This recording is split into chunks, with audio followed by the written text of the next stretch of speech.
Hi, Debbie Nicholson speaking, and it's day 33.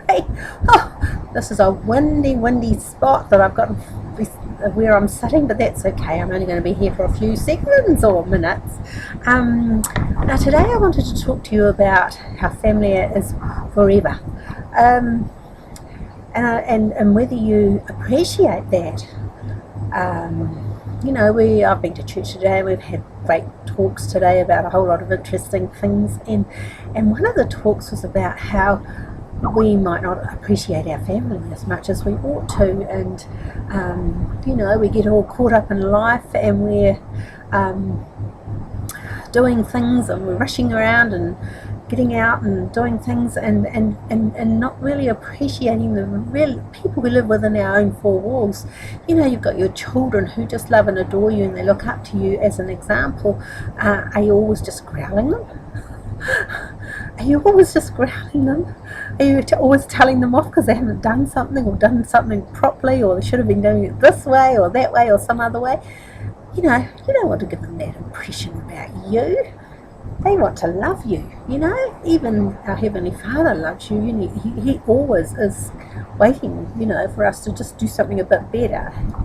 He's not punishing us continually, with horrible words or actions or something like that. So, even your own husband or your wife, when was the last time you told them that you loved them?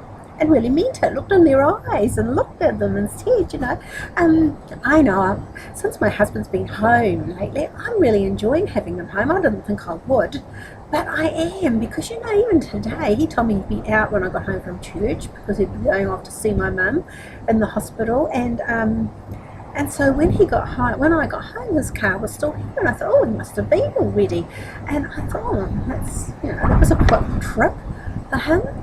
And anyway, he had stayed home just to make me a cooked lunch, and then he went down to see my mum after lunch. I couldn't believe it. I mean, isn't he lucky that somebody didn't ask me to go home with them today to their place for lunch, because I would have said yes, not realising that he was at home all the time, squirreling away in the kitchen, making me this most wonderful roast vegetables, etc., etc. Oh no, Neil. So, you've got to give them cuddles, and you've got to love them and say you love them, and you've got to treat every moment as though this is your last moment, because we never know when it is going to be our last moment. I mean, I don't know if in your culture we've got fantails hanging around us at the moment, and I'm trying not to let them to scare me, but it's not a good thing with a Maori person to have fantails hanging around you.